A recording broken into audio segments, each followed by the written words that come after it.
Hello मेरे दोस्तों, मैं हूं आपका दोस्त, आपका होस्ट गुरजीत सिंह। और आज हम बात करेंगे मूवी इटर्नल्स के बारे में। इस मूवी को मैं अच्छे से एक्सप्लेन करने की कोशिश करूंगा। इस मूवी में हमें दिखाया गया है ब्रह्मांड का बनना और टूटना। इस मूवी में हमें कुछ नए हीरो से मिलने का मौका मिला। मूवी के हिसाब से तो ये पुराने हैं, बट हमारे लिए नए हैं ये। इस मूवी को अच्छे से समझने के लिए इस वीडियो को देखते रहें। बिना टाइम वेस्ट किए चलो चलते हैं हम मूवी में। ये कहानी है सेलेस्टियल की। ये बहुत पुराने, बड़े और ताकतवर होते हैं, जो कि ब्रह्मांड के सबसे पुराने जीव हैं। ब्रह्मांड जब आया उसमें सिर्फ अंधेरा था। तब सेलेस्टियल के लीडर अरिशम ने एक सूरज का निर्माण किया, जिससे इस ब्रह्मांड में उजाला हुआ और इसके प्रकाश और गुरुत्वाकर्षण से छोटे छोटे प्लैनेट्स बने और ब्रह्मांड में जीवन की शुरुआत हुई। इसी तरह होस्ट सेलेस्टियल ने भी सारी गैलेक्सीज बनाई, जिससे एनर्जी का फ्लो शुरू हुआ और लाइफ आगे बढ़ने लगी। इसी तरह जारी रखने के लिए इनको और भी सेलेस्टियल की ज़रूरत थी। फिर अरिशियन ने और सेलेस्टियल को पैदा करने के लिए ग्रहों में बीज बो दिए। एक सेलेस्टियल को पैदा होने के लिए बहुत सारी एनर्जी की ज़रूरत होती है और इसमें कई साल लग जाते हैं। ये एनर्जी उनको मिलती है इंटेलिजेंट लाइफ से। पर इंटेलिजेंट लाइफ को ग्रो होने में बहुत सारी मुश्किलों का सामना करना पड़ता है। हर प्लेनेट पर शुरुआत में एपेक्स प्रेडेटर्स यानी कि डायनासोर जैसे प्राणी होते हैं। इनके रहते हुए इंटेलिजेंट लाइफ ग्रो नहीं हो सकती। इनको खत्म करने के लिए एपेक्स ने डेविड्स नाम के प्राणी बनाए। उसने उन्हें सभी लिविंग प्लेनेट पर भेज दिया। इसके बाद इन्होंने डायनासोर को तो खत्म कर दिया, पर डेविड के बनावट में कुछ कमी थी, इसीलिए वो विकसित होने लगे। फिर वो खुद डायनासोर की तरह दूसरों प्राणियों को मारने लगे। एविश ने अपनी भूल को सुधारने के लिए एलिशियन ने इटर्नल नाम के प्राणी बनाए। ये बिल्कुल इंसान की तरह ही दिखते थे। ये बहुत ही शक्तिशाली और अमर थे। फिर एलिशियन ने इटर्नल को सभी लिविंग प्लेनेट पर भेज दिया ताकि वो डेविड को मार सके और इंटेलिजेंट लाइफ की रक्षा कर सके। बाद में जब इन प्लैनेट्स पर इंटेलिजेंट लाइफ बढ़ जाती है, फिर उसके अंदर से एक सेलेस्टियल बाहर निकलता है, जिसको इमरजेंस कहा जाता है। फिर वो प्लैनेट तबाह हो जाता है। फिर वो सेलेस्टियल नए तारे और ग्रहों को बनाता है। फिर इस तरह विनाश और शुरुआत का चक्र चलता रहता है। ईयर 5000 BC में, यानी कि आज से 7000 साल पहले, एलिशियम ने 10 इटर्नल्स को पृथ्वी पर भेजा सेलेस्टियल टार्मेंट की इमरजेंस के लिए। वो 10 इटर्नल्स बहुत पावरफुल थे और उनके पास अलग अलग पावर थी। इन इटर्नल्स की लीडर थी एजैक, जो कि डायरेक्ट एलिशियम से बात कर सकती थी और वो एलिशियम का हर मैसेज दूसरे इटर्नल तक पहुंचाती थी। एजैक ने इससे पहले बहुत सारे इटर्नल्स की पैदा होने में मदद की थी, लेकिन हर इमरजेंसी के बाद एलिशियम एजैक के अलावा बाकी इटर्नल्स की याददाश्त मिटा देता था, ताकि वो इमोशनली किसी से भी अटैच ना हो। हर बार एजैक के अलावा किसी को भी ये मालूम नहीं होता था कि वो इमरजेंसी के लिए वहाँ पर आए हैं, बल्कि उनको बोला जाता था कि वो ओलंपिया ग्रह पर रहने वाले हैं। उनको डेविड को मारने के लिए वहां भेजा गया है। जब ये 10 इंटर्नल पृथ्वी पर पहुंचे तो उन्होंने यहाँ के डेविड को मारना शुरू कर दिया और वो इंसानों के बीच घुल मिल के रहने लगे। उस टाइम इंसान की जिंदगी बिल्कुल नॉर्मल थी, लेकिन ये टेक्नोलॉजी के बारे में बहुत ही एडवांस थे, इसलिए उन्होंने अपनी शक्ति से इंसानों की विकसित होने में कुछ मदद की, जिससे से जल्द उनकी आबादी बढ़े। एलिशियम ने इंटर्नल्स को हुक्म दिया था कि वो इंसानों को सिर्फ डेविड से बचाए और उनके बाकी मामलों से दूर रहे, ताकि वो पूरी तरह इंटर्नल पर डिपेंडेंट ना। फिर इटर्नल्स ने पूरी दुनिया में जाकर डेविड्स को खत्म किया और इंसानों को डेवलप होने में मदद की। फिर इकरस और सर्सी ने एक दूसरे से शादी कर ली और खुशी खुशी साथ रहने लगे। इकरस बहुत ताकतवर और वफादार इटर्नल था, जो कि एजेक की हर बात मानता था। इसीलिए एजेक ने ईयर 575 यानी कि अर्थ पर 4000 साल के बाद इकरिस को अपने आने के मिशन यानी इमरजेंस के बारे में बता दिया। यह सुन के इकरिस को बहुत बुरा लगा, लेकिन क्योंकि वो एजेक और इकरिस का वफादार था, इसीलिए उसने इस कड़वे सच को मान लिया। उसने धीरे धीरे सर्सी से दूरी बनाना शुरू कर दिया। फिर सन 1521 में सभी इटर्नल्स अलग हो जाते हैं, क्योंकि उन्होंने सब डेविड्स को खत्म कर दिया था। इसके अलावा कुछ इटर्नल्स को अब एजेक की गुलामी पसंद नहीं आ रही थी और वो अपनी मर्जी से जीना चाहते थे, इसीलिए एजेक सबको आज़ाद कर देती है और वो अलग अलग रास्तों में निकल जाते हैं। इसके कुछ सालों बाद इकरिस भी सर्सी को छोड़ कर चला जाता है, क्योंकि वो सच बोल के अपना मिशन खराब नहीं करना चाहता था। फिर 500 साल बाद यानी कि 2018 में पृथ्वी पर इमरजेंसी का वक्त आ गया, क्योंकि अब इस ग्रह की आबादी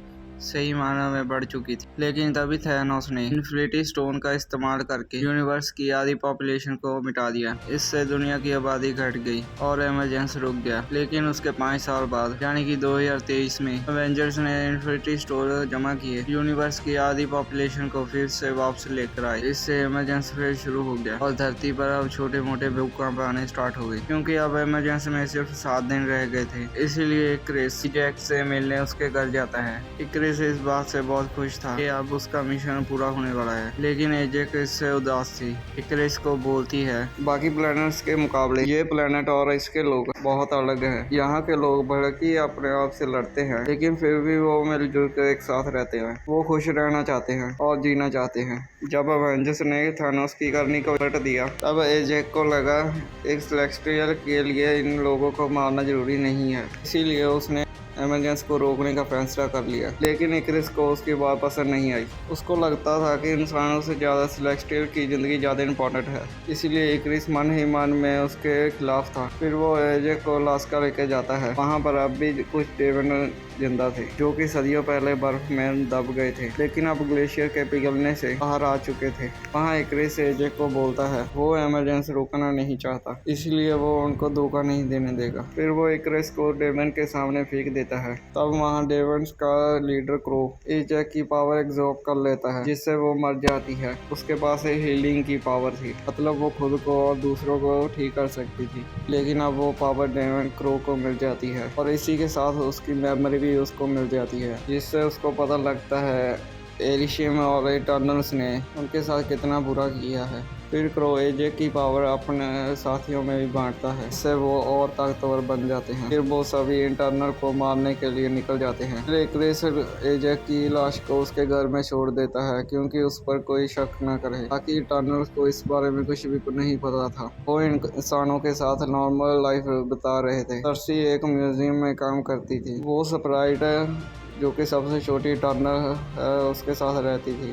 सर्सी का इक्रिस से रिश्ता खत्म हो चुका था। वो अपने क्लीक डेवन विटमैन के साथ रिलेशनशिप में थी। फिर एक रात जब सर्सी स्प्राइट और डेन पार्टी करके घर जा रहे थे, तभी डेवन क्रो उन पर हमला कर देता है। वो उनसे लड़ने की कोशिश करते हैं। तभी इक्रिस भी वहां पर आ जाता है, लेकिन वो क्रो को मार नहीं पाता, क्योंकि अब उसके पास एजेक की पावर थी। फिर किसी तरह से वो क्रो को भगा देता है। इक्रिस इमरजेंस तो होने देना चाहता था, लेकिन उसे अपने साथियों की भी फिक्र थी, इसीलिए वो उनको बचा रहा था। डेन विटमैन को इन तीनों की हकीकत का पता चल जाता है, इसीलिए सर्सी उसको अपने साथ ले जाके अपनी हकीकत बता देती है और वो वहां से चली जाती है। फिर स्प्राइट और सर्सी इक्रिस के साथ बाकी टर्नर को ढूंढने के लिए चले जाते हैं, ताकि वो सब मिलकर डेवन को खत्म कर सके। इक्रिस तो यही चाहता था कि उसके साथ ही एमरजेंस तक कुछ बिजी रहे, इसीलिए वो सबका ध्यान डेवन पर ही लगा के रखता है। फिर वो तीनों एजेक को मिलने के लिए उसके घर जाते हैं। वहाँ पहुँचते ही उनको एजेक की लाश मिलती है, जिसको देख के स्प्राइट और सर्सी को डेवन पर ही शक होता है। और जब सर्सी एजेक के पास बैठती है, तब एजेक की बॉडी से वो एनर्जी पावर बाहर निकलती है, जिसके जरिए वो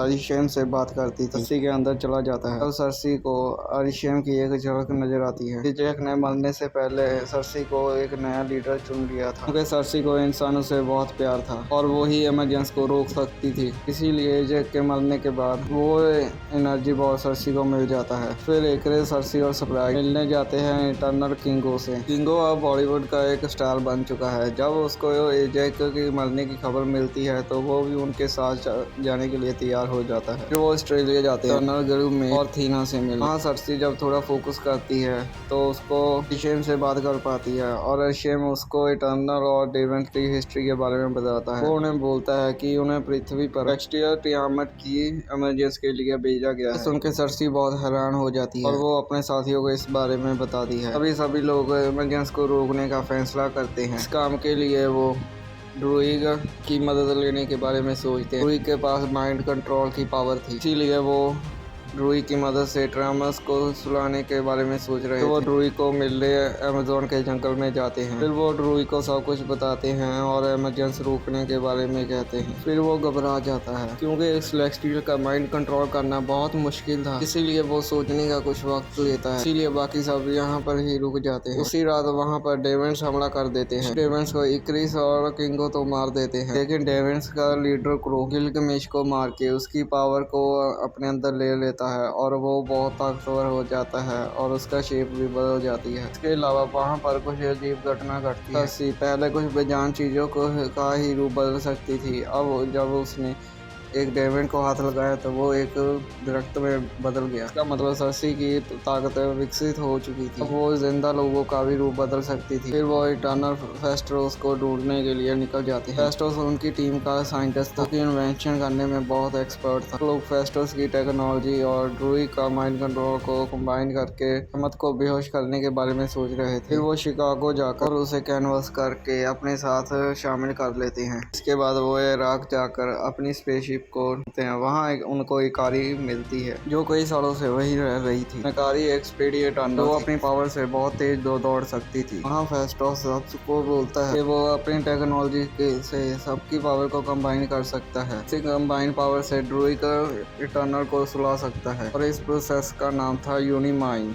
इसके लिए फेस्टोस कुछ ब्रेसलेट बनाना शुरू करता है और वो मकारी को इमरजेंसी की लोकेशन ढूंढने के लिए भेजता है। इस सब से इक्रिस खुश नहीं था। वो सबको समझाने की कोशिश कर रहा था कि हमें इमरजेंसी नहीं रोकना चाहिए, लेकिन कोई उसकी बात नहीं सुनता। फिर वो फेस्टो के काम को बीच में ही तबाह कर देता है और वो सबको कहता है जो एक और किसी ने इमरजेंसी को रोकने की कोशिश की तो मैं उसको मार दूंगा। तो सबको पता लग जाता है जैक को इक्रिस ने ही मारा था, इसीलिए सब उसके खिलाफ हो जाते हैं। लेकिन स्प्राइट उसका साथ देती है और वो दोनों वहां से चले जाते हैं और वो स्प्राइट इक्रिस से प्यार करती थी, इसीलिए वो उसके पक्ष में थी। इसके अलावा किंगो भी वहां से चला जाता है क्योंकि वो भी इमरजेंसी को सही मानता था, पर वो अपने दोस्तों को नुकसान नहीं पहुंचाना चाहता था, इसीलिए ना वो इक्रिस का साथ देता है ना बाकी सबका। उधर फेस्टोस के ब्रेसलेट पहले ही तबाह हो चुके थे और उसके पास इतना टाइम भी नहीं था कि नए ब्रेसलेट बना सके, इसीलिए फेस्टोस सर्सी की बॉडी से वो एनर्जी बॉल निकाल लेता है और उस बॉल का इस्तेमाल करके फेस्टोस बहुत जल्दी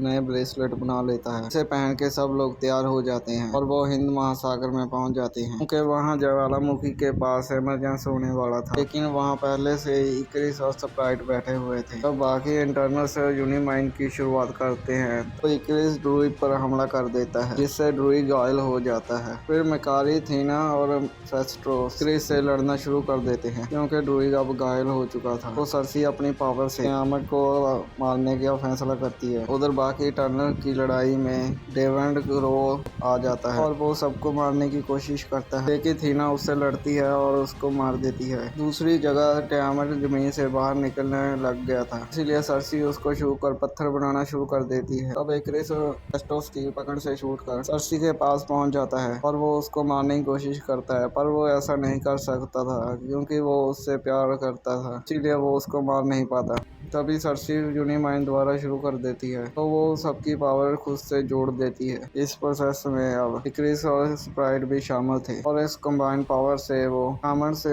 जमीन से बाहर निकलने से पहले ही उसको पत्थर का बना देती है। इससे इमरजेंसी रुक जाता है और पृथ्वी बच जाती है। इसके बाद इक्रिस को अपने किए पर बहुत पछतावा होता है। इसके बाद वो सरसी से माफी मांग कर पृथ्वी से बाहर आकर सूरज में आ जाता है। अब सरसी के पास थोड़ी यूनिमाइन की पावर होती है जिसके वजह से वो स्प्राइट को इंसान बना देती है। स्प्राइट को बच्ची बने रहना पसंद नहीं था और वो भी बड़ी होकर दूसरों की तरह जीना चाहती थी। धरती पर बचे रह गए थे 6 टर्नर्स में से 3 मकारी, ड्रूई और थीना स्पेस में चले जाते हैं कि वो ब्रह्मांड में जाकर दूसरे टर्नर को सच बता सके। सरसी, किंग और फेस्टोस वापस अपनी जिंदगी में लौट जाते हैं। सरसी डेविड से मिलती है, लेकिन उसको प्रपोज करता है और अपने फैमिली की हिस्ट्री के बारे में बताने की कोशिश करता है। वे सेलेस्टियल अरिशेम पृथ्वी के पास पहुंच जाता है और वो सरसी, किंग और फेस्टोस को स्पेस में लेकर चला जाता है। शेम उनको कहता है तुमने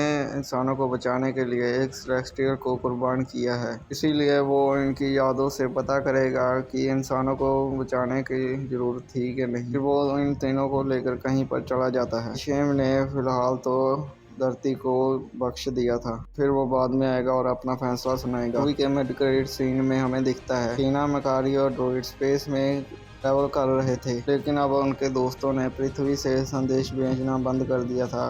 इसका मतलब फेस्टोस, सर्सी और किंगो कुछ मुसीबत में फंस चुके हैं। फिर उनकी स्पेसशिप में एक पोर्टल खुलता है जिसमें से 2 लोग बाहर आते हैं। इसका नाम एरोस और पिप होता है। थैनोस और उसका पूरा परिवार टर्नर प्रजाति का था। थैनोस में गलती से डेविड का डीएनए आ गया था, इसलिए वो अलग दिखता था। और उसका भाई एक पावरफुल टर्नर था जिसका नाम स्टार फॉक्स था। यहाँ पर वो टीना, मैकरी और ड्यूड को बताता है कि उनके दोस्त बहुत बड़ी मुसीबत में है और वो उनको बचाने में उनकी मदद कर सकता है। के पोस्ट क्रेडिट सीन में हमें दिखाते हैं डेन विटमैन, जो कि अपने म्यूजियम में एक तलवार को निकालता है। ये तलवार डेविड के पूर्वजों की थी। इस तलवार का नाम है एबनी ब्लेड। तलवार को यूज करने से कुछ शक्तियां मिल जाती थी, जिससे वो ब्लैक नाइट के नाम का हीरो बन जाता है। लेकिन ये श्रापित तलवार है, जिसको इस्तेमाल करने वाला इंसान बुरा बन जाता है। इसीलिए डेन उसको उठाने के लिए डर रहा था, लेकिन वो आखिर में उसको उठाने का फैसला करता है। अब कोई अनजान आदमी उसको रोक लेता है। और ये थी इंटरनल मूवी की पूरी एक्सप्लेनेशन वीडियो। अगर आपको ये एक्सप्लेनेशन अच्छी लगी तो इस चैनल को लाइक, सब्सक्राइब और शेयर जरूर कीजिए।